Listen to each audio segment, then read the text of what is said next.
한 번 더 여기 다니엘 6장 배경을 잠깐 말씀드리면, 이제 5장을 끝으로 대바벨론 제국이 무너졌어요. 망했단 말이죠. 그리고 이제 메데파사 페르시아가 점령하게 됩니다. 이 왕이, 페르시아 왕이 누구냐면 다리오 왕입니다. 다리오가 왕이 되면서 전국을 120으로 나눠서 120 지방 장관을 세우고 그 위에 3명의 총리를 세웠다고 그랬어요. 그 총리 3명 중에 한 사람이 다니엘이었는데, 또 3명 중에서도 가장 우두머리 리더로 세운 사람이 바로 다니엘이었어요. 이때 다니엘의 나이가 최소한 80이라고 그랬어요. 많게는 90까지도 보는 학자들도 있습니다. 그러니까 대단한 거죠. 왕들이 몇 번 바뀌고 심지어는 나라가 바뀌었는데도 다니엘은 80이 넘은 어르신을, 더구나 유다 출신, 노예 출신, 포로 출신이죠. 포로 출신인 그 다니엘을 최고의 행정수장으로 세웠다는 것은 엄청난 일이죠. 엄청난 일, 놀라운 일이죠. 자, 그런데 이런 상황에서 또 문제가 생긴 거죠. 어떤 문제냐면, 그 같이 있었던 총리와 총리 2사람과 이 지방 장관들이요, 시기한 거예요. 다니엘을, 아니 저 유다 출신 노인네가 뭘 한다고 그랬을까? 뭐 그럴 만도 한다고 그랬어요. 왜냐하면 지금 나라를, 바벨론을 정복하는 과정에서 이 공신들이 있을 거 아닙니까? 그런데 그 사람들보다 위에다 뒀으니 얼마나 이게 뭐 배가 아프겠어요. 그래서 왕권을 강화한다는 명목 아래에 이 특별법, 한시적인 특별법을 만들어요. 30일 동안 왕 외에 다른 신들에게 경의를 한다든지 예배를 드린다든지 기도를 하는 모습이 있으면 사자굴에다 집어넣읍시다. 그 이유는 뭐였습니까? 다니엘이 하나님을 믿는다는 거, 여호와 하나님을 믿는다는 것을 너무 잘 알고 있었기 때문에 그걸, 다니엘을 죽이기 위한, 사실은 그 이면에는 아주 음모법이었죠. 다니엘을 죽이기 위한 그런 음모법이었어요. 그래서 이제 그런 법을, 왕도 가만히 생각해 보니까 나라 처음 세우고 나서 아직 왕권을 더 강화시키는 그런 좀 혼란의 시기였거든요. 그래서 왕권을 강화시키기 위한 아주 좋은 방법이다 생각하고 허락을 해줬어요. 그리고 이제 전국으로 왕의 도장을 찍고 이 조서를 보냅니다. 자, 이때 그런 모습을 보고 다니엘이 어떻게 행동을 했느냐가 지난주 우리가 말씀드렸던 건데요. 6장 10절 말씀이었어요. 우리 중요한 말씀이기 때문에 다시 한번 읽어볼까요? 시작. 다니엘이 이 조서에 왕의 도장이 찍힌 것을 알고도 자기, 이거 좀 해줘요. 마이크. 하나님께 감사하였더라. 그랬습니다. 다 알고도 그 왕의 금령이 뭔 내용이고, 표면은 이런 내용이었지만, 왕권 강화의 내용이었지만, 그 이면에는 자신을 죽이기 위한 총리와 지방 장관들의 음모법이었다는 것을 다 알고 있었어요. 그리고 지금 기도하면은 주변에 지금 자신을 감시하고 있는 정탐꾼들이 와가지고 뭐 사진을 찍었는지 모르겠어요. 어쨌든 보고 하면은 바로 자신이 죽는다는 것을 다 알고 있었습니다. 자, 그런데 다니엘은 어떻게 했어요? 전에 행하던 대로, 지금까지 살아왔던 대로, 평소대로, 그리고 자신의 경건의 습관대로 하루에 3번씩 기도하고, 그리고 하나님께 감사했다라고 얘기를 했어요. 여러분, 다니엘이 지혜가 없는 사람이 아닙니다. 지혜라는 이름을 가지고 깨를 부릴 수 있었을 거예요. 30일이네? 그러면 30일 동안 잠시 기도 멈추지 뭐. 아니면 불 끄고 누워서 기도해도 되지. 우리 하나님은 중심을 보시니까. 충분히 그럴 수 있는, 그렇게 할 수 있는 사람이었지만, 다니엘은 그렇게 하지 않고 이 문제 앞에서 정면으로 돌파를 해요. 정면으로 돌파를 합니다. 목숨이 지금 위태한 상황이고 사자굴에 던져진다는 사실을 다 알고 있었어요. 왜 다니엘이 두렵지 않았겠어요? 그런데 그는 그가 해오던 대로 했어요. 해오던 대로 기도했어요. 해오던 대로 예배드렸어요. 그런데 이런 힘이 어떻게 생겼을까라고 생각하면 80년 동안 포로로 잡혀오기 전에도 유다에서 있었기 때문에 80년 동안 쌓아온 영적인 힘이 있었어요. 이걸 우리는 소위 내공이라고 그래요. 영적 내공. 그렇죠? 평소에 기도하고 평소에 예배드렸던 그 힘. 여러분, 제가 보면요, 우리 믿음이라는 것이 한 번에 막 첫사랑 믿고 확 뜨거울 때가 있어요. 그래서 순간은 막 불 속에라도 들어갈 것 같아요. 하지만 그건요, 잠깐 냄비 같은 경우가 많아요. 정말 강력한 영적인 힘은 어떻게 되냐면 소위 말해서 내공이 쌓아져야 돼요. 예? 우리 계속해서 뭔가 하나 쌓아지면 결정적인 순간에 어떻게 돼요?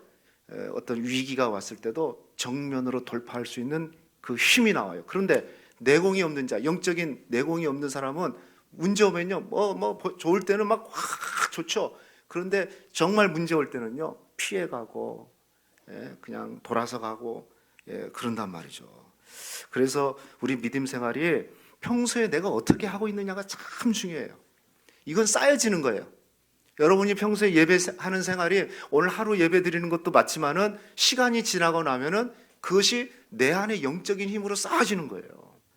큐티 한 번 할 때, 한 달 할 때는 별 힘이 없는데요, 10년, 20년 제대로 잘하면요, 정말 완벽한, 정말 단단한, 뚫을 수 없는, 여기 우리 공사하니까 뚫는 그냥 이 드릴로 한 번 툭 뚫으면 툭 떨어지는 게 있더라고요. 근데요, 막 안 되는 게 있어요. 단단한 벽은요, 막 몇 시간을 해도 뚫기가 쉽지 않은 거예요. 마찬가지예요. 우리에도 영적인 힘, 환난과 위협 앞에서도 주눅들지 않고 정면 돌파할 수 있는 그런 힘이, 다니엘은 70년, 80년 동안 계속해서 평소에 행하던 기도, 평소에 드렸던 예배, 하나님과의 교제, 이것들이 쌓아져 가지고 지금 목숨의 위협 앞에서도 흔들리지 않고 지금 나가고 있는 것을 보게 됩니다. 사랑하는 성도 여러분, 영적 내공을 쌓으시기를 축복합니다. 그죠? 지금 하나하나는 별거 아닌 것 같지만 굉장히 중요해요. 눈이 겨울에 눈 오잖아요. 1cm 할 때는 별 영향력이 없지만 10cm, 15cm 길가에 쌓이면 전 교통을 마비시킬 수 있는 힘이 생기는 거예요. 마치 우리 안에 그런 거에 바로 영적인 힘이라는 겁니다. 이거 해서 내가 별거 있을까? 큐티 한 달에서 계속 한다고 또 30분 성경 읽는다고 해서 별거 있을까? 아니라니까요. 쌓여요, 쌓여. 우리 안에 쌓인다고요. 그래서 결정적인 순간에 그것이 힘이 되고 마귀가 건들 수 없는 강력한 무기가 돼서 이겨내게 한다는 것을 여러분이 기억하기를 바랍니다. 자, 그런데 이제 오늘 말씀은 지난주가 여기까지고요. 오늘 말씀은 그렇게 기도함으로써 연결이 되는데 결국 어떻게 됩니까? 다니엘이 사자굴에 던지게 되는 그런 상황이 된 거예요. 왕이 그때사 그 법이 밑에 있는 간신들이 다니엘을 죽이기 위한 그런 법이었다는 것을 알고 나름대로 다니엘을 살리기 위해서, 왜요? 다니엘이 어떤 사람인가를 알거든요. 바벨론 포로 시절부터, 어렸을 때부터 한결같은 사람이었다는 걸 너무너무 잘 알기 때문에 그를 살리기 위해서 노력을 합니다. 심지어는요, 금식하면서 근심하면서 어떻게 다니엘 꺼낼까 하고 노력을 하는데 답이 없어요. 왜냐하면 그 당시에 이 메데파사의 그 법은 한 번 내려진 규례는 왕이라도 이렇게 쉽게 바꿀 수 있는 상황이 아니었어요. 그래서 어쩔 수 없이 다니엘을 사자굴에 집어넣게 됩니다. 그리고 사자굴을 집어넣은 다음에 이튿날 새벽에 일찍이 왕이 찾아가서 사자굴 앞에서 다니엘의 이름을 부르면서 이렇게 얘기합니다. 우리 6장 20절 말씀 우리 같이 한번 읽어봅시다. 시작. 다니엘이 든 굴에 가까이 이르러서 슬피 소리질러 다니엘에게 묻되 살아계시는 하나님의 종 다니엘아, 네가 항상 섬기는 네 하나님이 사자들에게서 능히 너를 구원하셨느냐 하니라. 그렇게 다니엘을 지금 슬피 울면서 부르게 됩니다. 이때 다니엘의 사자굴에서 소리가 들립니다. 아마 죽었는 줄 알았을 거예요. 그런데 다니엘의 목소리가 들리기 시작해요. 21절입니다. 21절 같이 한번 봅시다. 시작. 다니엘이 왕에게 이르되 아뢰되 왕이여 원하건대 왕은 만수무강하옵소서. 22절요. 나의 하나님이 이미 그의 천사를 보내어 사자들의 입을 봉하였으므로 사자들이 나를 상해하지 못하였사오니 이는 나의 무죄함이 그 앞에 명백함이오며 또 왕이여 나는 왕에게도 해를 끼치지 아니었나이다 하니라. 자, 22절 말씀 보니까요. 나의 하나님이 이미 그의 천사를 보내어 사자들의 입을 봉하였나이다. 여기서 아주 중요한 두 단어가 하나 있는데요. 하나는 나의 하나님이 그랬어요. 나의 하나님. 따라합시다. 나의 하나님. 다니엘은요, 나의 하나님으로 믿었어요. 항상 믿었던 자기의 신앙 고백이죠. 나의 하나님이, 나의 아버지께서 우리 엄마가 믿는, 우리 아버지가 믿는 하나님이 아니었어요. 우리 엄마가 가르쳐줬던 그 하나님으로만 끝난, 머릿속으로 배웠던 지식의 하나님이 아니고 자신의 삶의 현장에서 구체적으로 함께했던 그 나의 하나님. 여러분, 사랑하는 성도 여러분, 우리 하나님을 나의 하나님으로 믿으시길 축복합니다. 우리 목사님이 믿는 하나님 참 대단해. 여러분, 우리가 가끔 간증들 듣잖아요. 막 간증 듣고 그러면 참 은혜 받잖아요.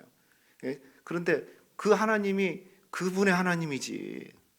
물론 똑같은 하나님이지만 우리에게도 그런 간증을 주시는 나의 하나님으로 여러분이 믿으셔야 돼요. 그래서 다니엘의 첫 입이 뭡니까? 왕이여 만수무강하소서 인사하고 난 다음에 그 첫 마디가 뭐냐면 나의 하나님이, 우리 하나님을 자신의 하나님으로 고백하느냐 안 하느냐 너무너무 중요해요. 이게 믿음이거든요. 이게 믿음이에요. 사랑하는 성도 여러분, 우리 하나님을 나의 아버지, 나의 주, 나의 하나님으로 믿으시기를 주님의 이름으로 축원합니다. 그 다음에 또 중요한 게 뭐라고 그랬어요? 나의 하나님이 이미 그의 천사를 보내서 사자들의 입을 봉했다. 여기 말씀해 보면 임이라는 단어, 따라합시다. 임이. 임이라는 단어가 참 중요해요. 참 은혜스러운 단어인 것 같아요. 우리가 지난주에는 전에 행하던 대로 그랬잖아요. 다니엘이 평소대로 그의 경건의 습관대로 모든 걸 알고도 기도했다고 그랬는데 오늘 여기 사자굴에 들어간 다음에 다니엘의 고백은 이겁니다. 미리 나의 하나님께서 천사를 보냈다. 미리 보냈다. 저는 우리 하나님의 일하시는 방식이 좀 특별할 때가 있어요. 우리가 좀 달라요. 우리는 이러면 좋잖아요. 만약에 환난이 오고 시험이 오고 고난이 생기면 그냥 고난 당하기 전에 막아주면 좋잖아요. 아멘 안 해요? 고난 당하고 싶으세요? 아니 병들기 전에, 암 생기기 전에, 아니면 심지어는 수술하기 전에 그냥 병원에 마지막 진찰 받을 때 하나님이 깨끗하게 나와주면 수술도 안 하고 항암 치료도 안 받고. 우리 유치부 전사님이 이제 내일 모레 이제 항암 치료 이제 병원에 가는데 지난주에 저한테 그러더라고요. 우리 교육자들한테 그래요. 뭐라고 하냐면 그냥 다른 병원 갔다가 다 이제 삼성병원으로 가는데 삼성병원에 가서 이렇게 싹 바뀌었으면 좋겠대요. 암이 다 아니고 저게 뭐라고요? 오진으로 됐으면 좋겠다고 그러더라고요. 그러면 웬걸요? 계속 받을수록 더 이렇게 뭐라고 그러죠? 전이가 되고 있어요. 전이가. 우리는 그랬으면 좋잖아요. 환난 당할 때 아프기 전에 하나님이 딱 막아주고. 사실 그런 적도 있어요. 성경에도 그런 적이 있어요.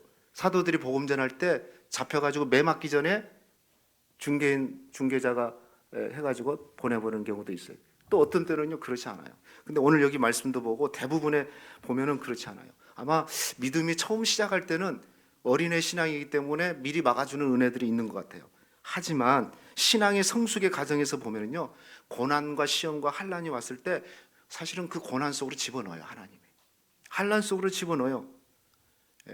막아주면 좋은데 환난 속으로 집어넣는다니까요. 병들게 만들고요. 그렇게 만들어요. 그런데 놀라운 게 있어요. 오늘 말씀해 보니까 사자굴을 준비해 놓아서 정말 믿음으로, 다니엘처럼 막 기도했으면, 하나님께 감사했으면 다음날 왕이 확 바꿔져서 회개하고 그 총리들이 회개하고 왕이 그 명령을 다 취소했으면 그게 할렐루야잖아. 우리가 바라는 방식에. 아니요. 근데 하나님은 그러지 않았어요. 사자굴 속으로 다니엘을 집어넣은 겁니다. 그런데 놀라운 것이 뭐냐면 우리 하나님은 그 사자굴 현장 안에 미리 가 계신 거였어요. 할렐루야. 요게 은혜인 거예요. 요게 은혜. 우리를 아프게 만들고 고난 중으로 인도하면 그냥 하나님은 그냥 너 고난 받고 네가 잘 이겨내라고 하지 않고 오늘 여기 말씀은요, 미리 그 고난의 현장 안으로 하나님이 들어가고 혼자 보내지 않고 주님은 함께 들어가시는 그런 하나님이라는 거죠. 그런데 제가 보면요, 대부분 성경에서 하나님께서 은혜를 주시는 것 중에 보면은 이렇게 일하는 방식이 많아요. 여러분, 우리가 고난 당할 때 네가 잘 이겨내라고 그렇게 우리 하나님은 혼자 이겨내라고 하지 않고 하나님은 미리 그 고난의 현장 안에, 풀무불 현장 안에, 사자굴 현장 안에 미리 천사를 보내든지 자기가 가서 계시면서 고난 당하고 있는 그의 백성들과 함께 고난 당하고 함께 이겨낼 힘을 주시고 또 완전히 자빠지지 않도록 그의 능력의 손으로 붙들어 주시는 겁니다. 이사야 41장 10절 말씀 우리 한번 같이 읽어봅시다. 시작. 두려워하지 말라. 내가 너와 함께 함이라. 놀라지 말라. 나는 내 하나님이 됨이라. 내가 너를 굳세게 하리라. 참으로 너를 도와주리라. 참으로 나의 의로운 오른손으로 너를 붙들리라. 아멘. 할렐루야. 그렇습니다. 두려움의 현장 안으로 우리가 갈 수 있지만 그런데 하나님은 미리 그곳에 가 있어서 우리를 붙들어주고 넘어지지 않도록 하나님께서 하신다는 거죠. 바로 사자굴에 집어넣습니다. 하지만 하나님은 미리 그곳에 가셔서 사자의 입을 봉하고 계시는 거죠. 저는 이것이 곧 이미 준비하신 하나님의 은혜, 하나님의 축복이라고 생각합니다. 자, 그렇다면 오늘 이미 준비하신 하나님의 은혜를 경험하는 그 비결이 뭘까요? 제가 두 가지 말씀드릴게요. 꼭 기억하시면 좋겠어요. 첫 번째는요, 선명한 믿음의 기준을 세워야 된다는 거예요. 따라합시다. 기준이, 한번 크게 해보세요. 기준이 선명해야 된다. 여러분, 다니엘 1장에 보면 다니엘이 15, 16 청소년 시절 때 바벨론 포로로 끌려와서 바벨론 궁전 안에서 궁전 교육을 받습니다. 바벨론식 교육을 받는데 그때 다 받아들였지만 한 가지 거부했던 게 있어요. 왕의 진미, 왕의 음식은 거부했어요. 그 이유는 자신을 더럽히지 않기 위해서. 그래서 다니엘 1장 8절 말씀에 보면은 다니엘이 뜻을 정해서 왕의 진미를 거부했다고 얘기했어요. 여기 뜻을 정했다는 게 뭘까요? 다른 말로 얘기하면 다니엘은 확고한 기준이 있었어요. 자기를 더럽히지 않기 위한 확고한 기준이 있었어요.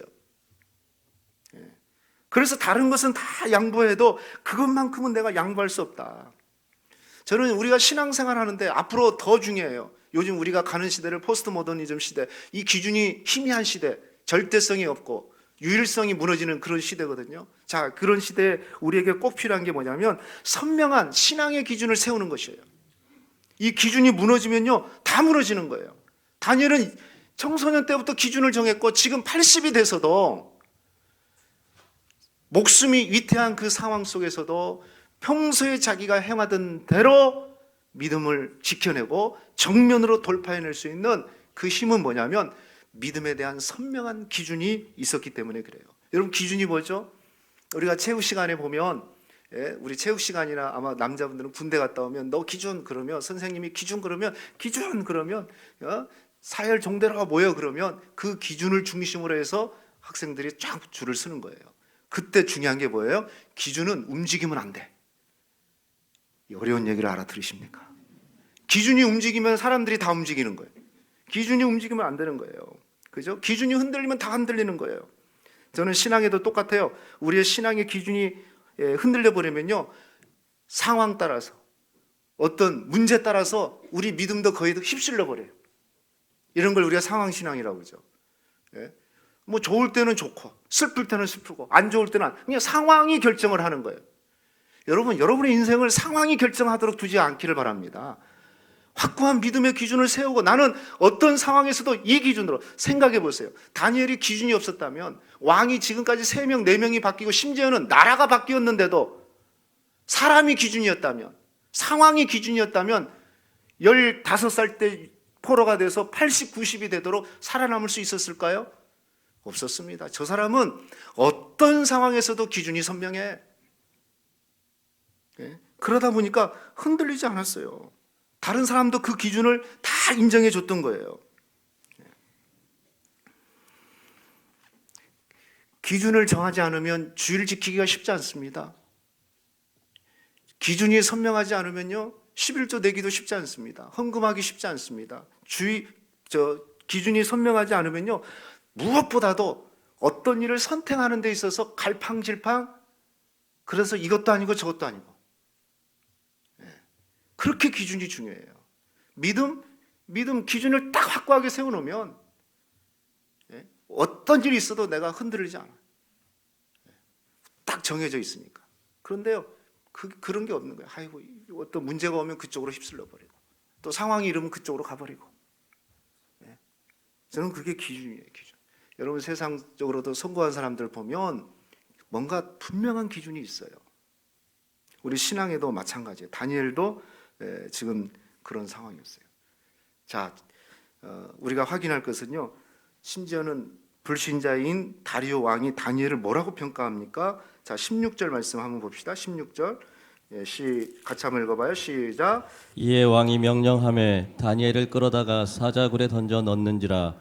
왕이 다니엘에게 이르되 네가 항상 섬기는 너의 하나님이 너를 구원하시리라 하니라. 자, 지금 사자굴에 넣기 전에 왕이 지금 다니엘에게 얘기하는 거예요. 다니엘아, 네가 항상 섬기는 하나님이 너를 구원하시리라, 이렇게 얘기했죠. 그리고 사자굴에 던진 이후에 새벽에 가가지고 일찍 가고 왕이 다니엘을 부르면서 또 뭐라 그럽니까? 20절이에요. 20절도 같이 읽어봅시다. 시작. 다니엘이 든 굴에 가까이 이르러서 슬피 소리질러 다니엘에게 묻되 살아계시는 하나님의 종 다니엘아, 네가 항상 섬기는 내 하나님이 사자들에게서 능히 너를 구원하셨느냐. 자, 여기 두 구절에서 다리오 왕이 다니엘을 평가할 때 뭐라고 하냐면, 내가 항상 섬기는 내 하나님, 동일하게 얘기하고 있어요. 그죠? 여기 보면 항상 네가 섬기는, 네가 여기 섬긴다는 건 예배 드린다는 거거든요. 네가 예배하고 있는 그 하나님이 너를 구원하시리라. 또 너를 항상 네가 섬기는 그 하나님이 사자굴에서 너를 구원했느냐? 불신자인 다리오 왕이 다니엘을 평가할 때 뭐라고 얘기하냐면, 항상 섬기고 있는, 네가 항상 섬기고 있는 내 하나님. 이게 불신자가 보는 다니엘의 기준이었어요. 항상. 이전에도, 저 바벨론 왕 때에도, 그리고 지금 페르시아 왕, 지금 이 때에도 너는 항상 하나님을 섬기지 않았니? 네 기준은 하나님이었지 않니? 그 얘기거든요. 그 얘기예요. 여러분, 여러분에게 하나님이 기준이 되기를 주님의 이름으로 축복합니다. 그냥 항상 섬기는. 우리는요, 참 중요한 게 이거예요. 내가 생각하는 내가 있어요. 불신자가 바라보는 내가 있어요. 그렇죠? 남이 평가해 주는 내가 있는 거죠. 이게 틀리면 좀 뭔가 좀 문제가 있는 거예요. 근데 대부분 자신은 하나님 잘 믿는다고 생각해요. 근데 그것만 믿고 있으면 착각이고 오해일 확률이 많아요. 과연 혹시 여러분 가정 안에서 불신자 남편이, 아내가, 자녀들이 보는 여러분은 어떻게 비칩니까? 내가 생각하는 나와 같습니까? 여러분 회사에서 불신자 직장 동료가 여러분을 어떻게 보고 있습니까? 내가 생각하는 나와 그가 바라보는 나가 같습니까? 제가 보니까 다니엘이 왜 80대 되도록 쓰임 받았냐면 그 기준이 선명했다는 거예요. 그 기준이. 자기가 생각하는 자기 하나님 신앙과 불신자 왕, 심지어는 수많은 왕들이 바뀌었지만 바라보는 게 똑같았어요. 이게 기준이라는 거예요. 신앙의 기준이라는 거예요. 내 기준은 이거야, 이게 아니고, 여기 한 가지, 내 기준과 다른 사람 기준과 또 한 가지를 꼭 재야 될 게 뭐냐면, 그게 뭐냐면 성경이에요. 성경. 여러분, 여기 이 건물은 제가 이렇게 보니까요, 튼튼하게 졌어요. 우리 장로님 얘기한 대로 정말 튼튼하게 졌는데요, 건물이 많이 삐뚤어져 있어요. 근데 내 눈으로 보면 반들한 것 같은데, 이 목수들이 갖고 다니는 그 네벨기라고 해서 이렇게 레이저로 탁 이렇게 수평 맞추는 거 보셨어요? 그거를 보면요, 아주 해먹었어요. 저기가 아주 이 끝에서 저 끝에가 한 뼘 정도 이렇게 차이가 나요. 그러니까 여러분 나중에 인테리어 왜 이렇게 했냐고 하면 안 돼. 그 기준을 잡고 한 거예요. 심지어는 제가 여러분 가르쳐 드릴까요? 이 뒤에 보이는 이 전광판 있죠? 전광판. 이게 한 중앙이죠? 그래요, 안 그래요? 그 전광판 여러분 반드시 보여요? 좀 이렇게 삐뚤어 보여요? 그냥 정직하게 얘기하세요. 반드시 보이잖아요. 제가 얘기하니까 뭐 삐뚤어졌나 그러지 말고. 이걸 반드시 잡으려고 그래요. 이건 벽에다 딱 붙였어요. 이걸 반드시 이렇게 딱 이렇게 수평으로 맞추려고 그러면 여기에서 이쪽 끝트레가 30cm 이상이 이쪽으로 떨어져야 돼요. 몰랐죠? 그럼 제가 그냥 붙여라고 그랬어요. 이쪽으로 띄어 있으면 안 될 것 같아서. 그런데 여러분들은 지금 착시 현상에 의해서 이렇게 그냥 보는 거죠. 실제적으로는 요 정강평 화면이 30cm가 이쪽으로 이렇게 기울여져 있는 거예요. 할렐루야. 우리 눈하고 달라. 그래서 제가 하고 싶은 얘기는 내가 생각하는 나와 다른 사람이 생각하는 나만 보지 말고, 이것도 중요하지만 거기에 정말 레이저 같은 그 기준이 있는데 그게 뭐냐면 성경으로 맞춰야 돼요. 그러니까 우리는 늘 자기 주관이 뚜렷한 것과, 여러분 믿음과 고집의 차이는 뭐냐면 믿음은 자기를 부정해요. 고집은 자기 중심적이야. 완전히 달라요. 겉은 똑같아요. 난 확고한 믿음, 확고한 고집. 그런데 본질로 들어가면요, 믿음이라는 것은 자기를 부정하면서 하나님의 말씀을 따라가는데, 고집은요 자기 중심적이에요. 그러면서 스스로 착각하기는 자기는 굉장히 확고하다 이렇게 생각해요. 그래서 우리는 성경을 기준으로 삼으셔야 돼요. 성경을 그래서 뭐라고 하냐면 영어로 캐논이라, 바이블도 있지만은 캐논이라는 뜻이 있어요. 캐논. 이 캐논은 뭐니까 표준이라는 말이에요. 표준. 그래서 우리가 모든 것, 제가 여기 목수들하고 막 한 30분을 싸웠어요. 뭐냐면은 이게 안 맞는다는 거예요. 내 눈은 맞는데, 내 눈은 맞아요. 근데 나중에 보니까 한 뼘 정도가 차이가 나더라고요. 그래서 어쩔 수 없이 수평을 맞추기 위해서 한 뼘 정도 차이를 나게끔 이 앞 그 내부 인테리어를 했는데, 내가 원하는 대로 하면은 이상하게 이렇게 휘어버린다는 거예요. 그걸 막 설명을 저한테 해주는데, 내 눈으로는 맞는데, 내 생각으로는 맞는데 성경이 틀리다 그러면 틀린 거예요. 그게 기준이 돼야 될 줄 믿습니다. 그리고 기준을 잡는 데는요, 높이 잡으셔야 돼요. 자기한테 맞게 해서 자기가 할 수 있는 만큼만 잡으면 뭐가 안 되냐면은 성장이 안 돼요. 성장. 오늘 성경을 한 장 읽었으면 내일은 2장 읽을 때 성장하는 것이지, 그렇잖아요? 나는 평생 한 장만 읽겠다. 그러면 한 장의 신앙에서 머무는 거예요. 그래서 주님이 뭐라고 그랬습니까? 범사에 예수님까지 잘할지어라고 그랬어요. 그 기준이 높은 거죠. 굉장히 높은 거잖아요. 우리가 예수님처럼 될 수는 없겠지만, 그래 내가 예수님 닮기 위해서 끊임없이 그 기준을 삼고 가야지. 그렇게 가야지 그냥 상황이 이만큼이면 요만큼 가야겠다, 요만큼 그러면 자기 기준에 머물러서 절대로 믿음이 성장하지 않아요. 여러분 이미 준비하신 은혜를 여러분 우리가 경험하기 위해서는 여러분이 기준을 분명하게 잡으시기를 축복합니다.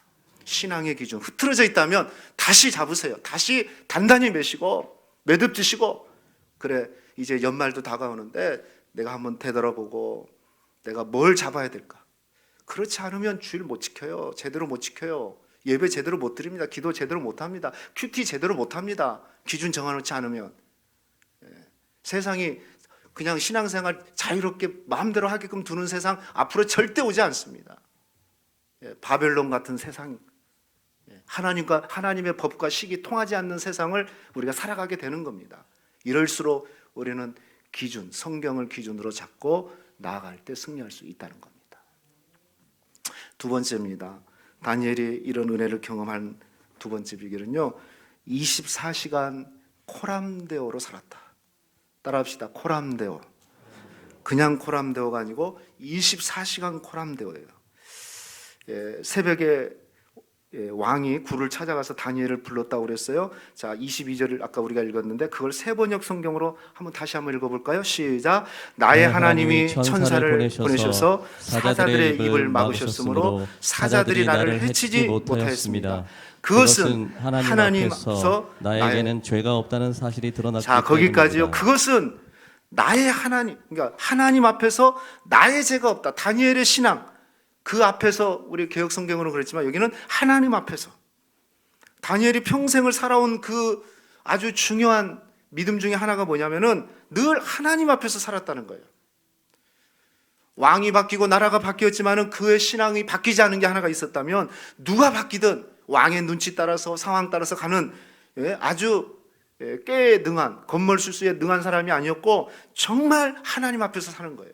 누가 보든 안 보든 성실하게 일하니까, 하나님 자녀답게 살아가니까, 하나님 백성답게 살아가니까 그를 인정할 수밖에 없었던 것이죠. 사랑하는 성도 여러분, 하나님 앞에서 신앙생활 하시기를 축복하겠습니다. 그죠? 누구 사람 보이면 열심히 하고 사람 안 보이면 안 하고 그런 게 아니에요. 믿음이라는 거. 항상 언제 어디서나 나는 하나님 앞에 서 있다. 그게 코람데오 신앙이에요. 사람이 보든 안 보든, 누가 칭찬을 해준 안 해주든 그런 믿음이 다니엘에게 있었으니 15살부터 80, 90살까지 하나님께서 붙드는 거죠. 만약에 다니엘이 하나님 사람 눈치 보면서 사람 들어였다면 이렇게 쓰임받을 수가 없는 거죠. 우리는 하나님 앞에서 사셔야 돼요. 잠언 15장 3절, 우리가 요즘 잠언 큐티를 하고 있는데요. 한번 읽어봅시다. 시작. 여호와의 눈은 어디서든지 악인과 선인을 감찰하시느니라. 하나님의 눈은요, 악인과 선인을 늘 감찰해요. 악인만 보는 게 아니에요. 여러분, 나 혼자 있을 때도 코람데오. 할렐루야. 누가 있으면 코람데오가 아니고 의식해서가 아니라 아무도 없는 곳에서 나 혼자 있을 때도 코람데오. 이런 믿음 가지셔야 돼요. 그래서 다니엘이 사자굴에서 나온 다음에 어떤 왕이 어떻게 하나님을 고백합니까? 그게 26절, 27절이에요. 자, 우리 크게 한번 같이 읽어봅시다. 길지만 시작. 내가 이 제 조서를 내리노라. 내 나라 관할 아래에 있는 사람들은 다 다니엘의 하나님 앞에서 떨며 들어와 할지니 그는 살아계시는 하나님이시요 영원히 변하지 않으실 이시며 그의 나라는 멸망하지 아니할 것이요 그의 권세는 무궁할 것이며 그는 구원도 하시며 건져내시기도 하시며 하늘에서든지 땅에서든지 이적과 기사를 행하는 이로서 다니엘을 구원하여 사자의 입에서 벗어나게 하셨음이라 하였더라. 예, 다시 왕이 조서를 내립니다. 음모를 꾸몄던 자들은 사자굴에 젖으니까 떨어지자마자 뼈들이 부서지고 그 정도로 죽어버리고요. 왕이 다시 조서를 해서 그 조서 내용 중에 뭡니까? 핵심이 뭡니까? 하나님 앞에서 벌며 떨지라. 그는 구원자 하나님이다. 다니엘의 하나님이 구원자 하나님, 건지시기도 하고, 또 뭐라고 그랬어요? 이적도 행하시고 다 행할 수 있는 그런 분이시다. 하늘과 땅의 주권자가 되신 분이 그 하나님이라고. 이렇게, 이게 뭘까요? 다니엘을 통해서 하나님을 본 겁니다. 불신자가. 할렐루야. 여러분, 최고의 전도는 뭡니까? 나를 통해서 하나님이 보이는 거예요. 하나님, 야, 쟤는 하나님 믿는 사람 맞네. 하나님 믿는 사람 맞네. 이렇게 봐야죠. 진짜 예수 믿는 사람이네. 그건 전도지가 필요 없어요. 전도지가. 우리가 제대로 살지 못하면서 전도지 준다고 해서 전도되는 게 아니에요. 제가 일부 때도 잠깐 얘기했는데 오늘 제가 뉴스를 보니까 저 대구에서 오늘인 것 같아요. 오늘이 제가 알기로 오늘인 것 같아요. 신천지 2단 있죠. 2단 총 무슨 대회를 하나 봐요. 그래서 오늘 결석한 사람들은 신천지 학들도 많다고 문자가 왔더라고요. 거기 갔으니까. 근데 여러분, 저는 조금 고민이 돼요. 어떻게 저 이단들은 저렇게 사람들이 많이 가지? 좀 이상하지 않아요? 제가 이단 얘기, 그러면 이렇게 지금 요 얘기만 해도 가보고 싶다 이런 생각도 드는 분도 계실 거예요, 아마. 궁금하니까. 근데요, 이단들에 보면요, 이단들은 좀 특별해요. 뭐가 특별하냐면 그 사람들이 진짜 바뀌어버립니다. 이단화 돼버려요. 우리는 막 30년, 20년 가도 그대로 보니까 예수 믿는 건지 안 믿는 건지 모르잖아요. 근데 이단들은요, 이단들의 딱 진짜 3개월, 몇 개월만 가면요, 개조가 돼버린다니까요. 저 사람이 옛날 내가 아는 사람이 아닌 거예요. 물론 신앙은 잘못돼서 비정상적이지만 완전히 달라져 버린 거예요. 그래가지고 나도 가서 변하고 싶다. 이런 생각이 드는 거예요. 근데 기존께 오면은요, 변하지 않아요. 그냥 그대로야. 30년 사이 모태신앙인데 더 안 변해. 근데 이단들은 특별한 게 있어요. 들어갔다 나올 자신 있으면 들어갔다 와보세요, 한번. 완전 달라요. 근데 뭔가가 있다니까요. 악령이 역사하든 뭐가 역사하니까 사람들이 가는 거예요. 근데 진짜 결정적인 모습은 뭐냐면 이단에 접해 있는 사람은 그냥 이단이구나, 저 사람이 신천지 이단이구나, 이게 철철철 흘러 넘친다니까. 옛날에 막 늘 고민하고 막 찌들어 있고 불평했던 사람이 그냥 막 할렐루야 하면서 다니는 거예요. 막 마음이 막 변화된 모습이 보여버려요. 그러니까 사람들이 따라가는 거예요. 예? 교리가 잘못됐고 신앙이 잘못된 건 분명해요. 정말 영혼이 박살나고 또 그 내면에 어떤 일인지 모르지만 겉으로 드러난 거, 이단들이 막 인상 쓴 사람 봤어요? 여러분 여호와 증인이나 저기 하나님의 교회나 신천지 사람들이 전도하면서 막 인상 쓴 사람 봤어요? 우리는 전도하면서 막 억지로 하잖아. 막 그냥 목사님이 시키니까 막 끙끙거리면서 하잖아. 이단들은 안 그래요. 생명 걸어요. 그러니까 생명 거니까 길가에서 전도해도 막 웃으면서 하는 거야. 그러니까 빠지는 거야 사람들이. 야, 저기가 뭐가 있겠구나. 제가 얘기합니다. 뭐 없어요? 죽습니다. 사실은 죽어요. 근데 겉모습이 그렇다는 거예요. 겉모습이 비추는 모습이. 근데 우리는 뭐 예수 믿어도 그냥 찌들리고 그냥 누추하고 그러니까 아이고 내가 저분이 믿는 하나님 믿어야 되나? 굉장히 율법적인 것 같고 막. 예. 여러분 다니엘의 모습을 통해서 예? 이 다리오 왕이 정말 하나님이 누리고 있는 그 하나님을 본 거예요. 하나님을. 저는 여러분이 하나님이 보이시기를 축복합니다. 쉽지는 않겠지만 그래야 돼요. 예? 그래야 된다고요. 그래서 그들이 변화되고 예? 내가 만난 예수님을 만날 수 있게끔 하셔야 돼요. 저는 간증하시는 분들이 참 조심해야 돼요. 뭐 연예인들이 간증을 가끔 이렇게 보면 막 그냥 막 겉에 간증할 때 보면 막 천사. 그래서 은혜가 되잖아요. 그래서 그런 간증자들을 부르는 것 같아요. 제가 보면. 예? 근데 30년 간증이나 지금 간증이나 똑같은 게 문제인 거지. 예? 겉으로 보면 뭐가 변화되니까. 우리가 외식적으로 보여주란 말이 아니라 우리가 말씀대로 제대로 믿으면 우리 안에서 왜 기쁨이 없겠어요? 내 안에 예수님이 계시는데, 성령이 계시는데.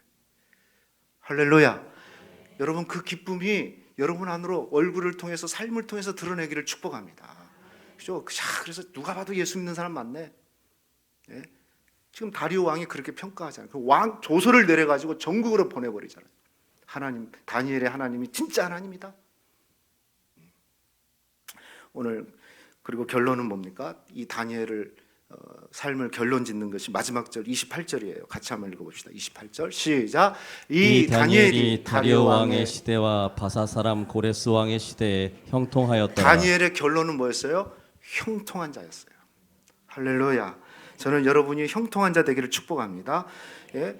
바빌론이라는 낯선 땅, 하나님의 법과 식이 통하지 않는 그런 땅, 하나님을 믿는다는 이유 때문에 어떤 이는 풀무불에 던져지고 어떤 이는 다니엘은 사자굴에 던져지는 일을 겪었지만, 그런데 오늘 성경은 다니엘의 결론을 뭐라고 얘기하냐면 그는 형통한 자였다고 얘기를 해요. 여기서 아주 중요한 것이 있어요. 사랑하는 성도 여러분, 우리가 문제없고 우리 신앙생활이라는 것은 문제없고 고난 없는 것이 형통한 삶이 아니에요.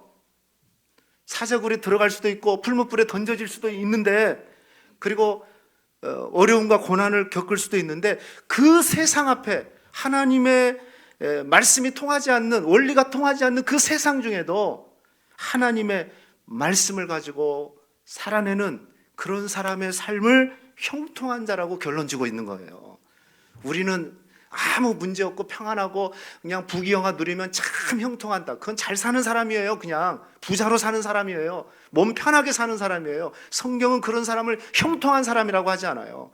고난이 있고 문제가 온다 할지라도, 세상이 강력한 힘을 가지고 권력과 영적 전투로 우리에게 맞선다 할지라도 선명한 기준을 가지고 어떤 상황에서도 기준이 흔들리지 않고 코람데오 신앙을 가지고 정면으로 돌파해가는, 그래서 때로는 풀무불에 사자굴에 던져진다 할지라도 하나님은 그것에 함께 하셔서 이겨내게 하시는 자, 또 이겨내는 삶을 사는 자를 오늘 형통한 자라고 결론을 짓고 있습니다. 오늘 저와 여러분이 이런 형통한 자 되시기를 주님의 이름으로 축원하겠습니다. 우리 일어나시겠습니다. 일어나셔서 우리 마지막 찬양 하나 하는데요. 우리 기도 제목 한번 읽어볼까요? 기도 제목. 자, 1. 나의 고난과 환난의 현장에 이미 오셔서 나와 함께 하시는 하나님을 만나게 하소서. 2. 내 인생에 선명한 규진이 세움으로 어떤 상황, 문제, 시험, 환란 그리고 선택에 흔들리지 않게 하소서. 3. 24시간 코람데오가 실제가 되어 언제 어디서나 코람데오 신앙으로 살아내게 하소서. 네, 우리